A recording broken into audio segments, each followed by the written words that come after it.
مش عايزة تشيلي هم المصيف والسفر والشيل والحط والاكل وتروحي وتيجي، يبقى الفيديو ده ليكي. هتقضي معايا النهاردة فلوج العيد، وهتعتبريه يوم من ايام المصيف، وكمان الولاد هيتبسطوا جدا وانتي كمان هتستمتعي جدا جدا. يلا هنقضي فلوج العيد مع بعض، وان شاء الله الفيديو يعجبك وكمان الفلوج يعجبك. تعالى اشرح لك تفاصيل اليوم. لو حابه تروحي هتعملي ايه؟ اولا هتخشي على صفحتهم على الفيسبوك في الريف العربي، وهتحجزي. الحجز بيبقى تقريبا على طريق فودافون كاش، او هتبعتي لهم الفلوس ايا كان يعني. وهتروحي الساعه 9 الصبح علشان تلحقي مكان. والدنيا بتبقى حر جدا، وهم كمان تقريبا من 9 ل4 او من 9 ل5. فزي ما بقولك كده هتحجزي، وبعدين هتروحي الصبح بدري. تمام كده. اول ما تدخلي من الباب هتلاقي المنظر الجميل قوي ده، وممكن الولاد يلعبوا في الالعاب الترفيهيه دي. وكمان لو بتحبوا ركوب الخيل تقدروا تركبوا خيل من هناك، وكل حاجه ليها سعر.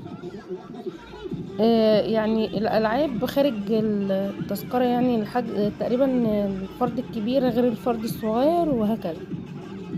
عامه هم هيقولوا لك كل التفاصيل وانت بتحجزي.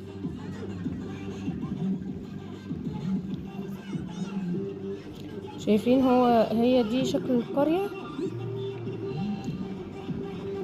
وهو ده اليوم يعني اللي قضيناه هناك بكل تفاصيله.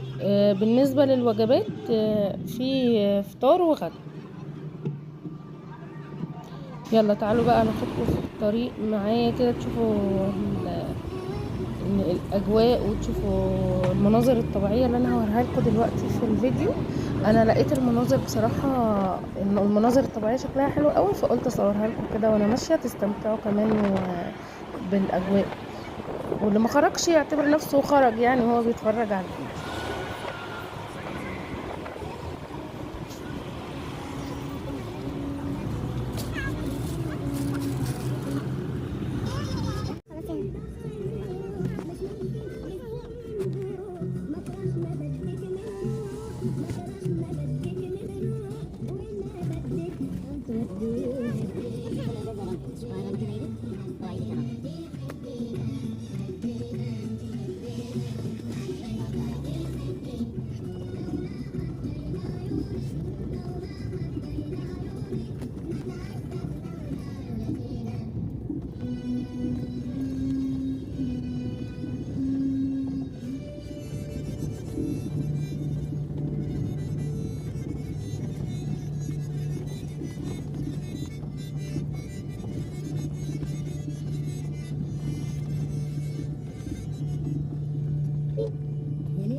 يا ماما انت شايفه كل حاجه اهو في ايه.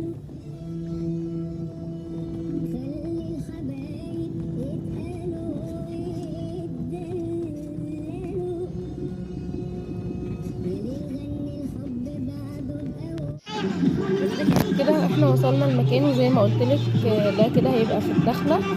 بيبقوا عاملين كده شو للاطفال، وبيبقى فيه خيل، وبيبقى في حمام سباحه للكبار وحمام سباحه للصغيرين.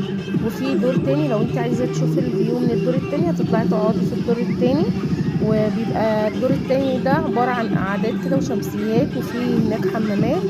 وبصراحه هتستمتعي جدا باليوم هناك، وهتعتبري نفسك رحتي مصيف من غير ما تشيلي وتحطي وتسافري وتروحي وترجعي. ان شاء الله اليوم يعجبك والفلوج يعجبك.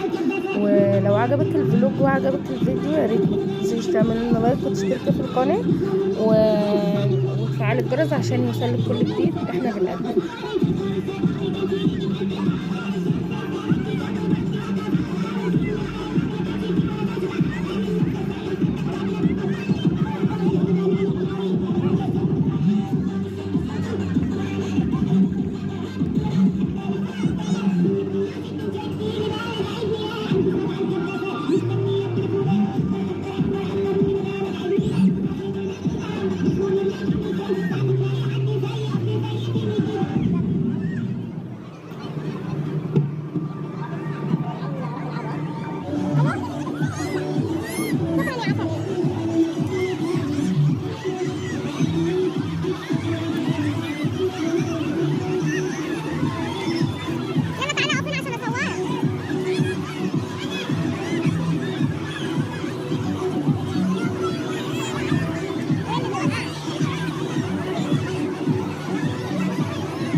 ده كان الفطار يا بنات. الفطار كان عبارة عن فطير وجبنة وعسل، وتقدري تختاري فول وطعمية على حسب اختيارك. الفطار بيبقى اختيارين، يا اما فول وطعمية يا اما فطير وجبنة وعسل.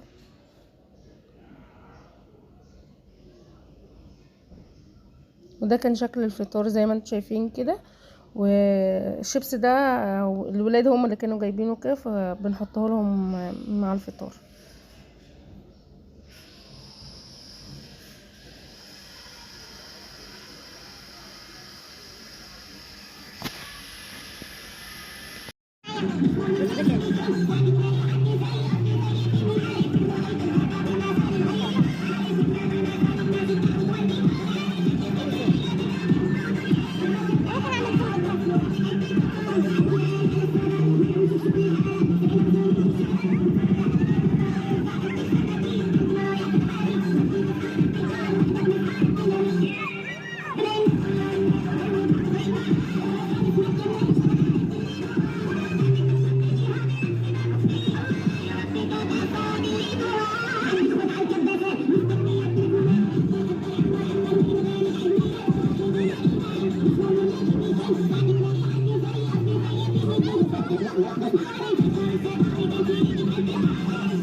هو ده كان يومنا النهارده، يا رب يكون عجبكم. لو عجبكم ما تنسوش تعملوا لنا لايك وتشتركوا في القناه، واشوفكم في فلوج جديد على خير. باي باي.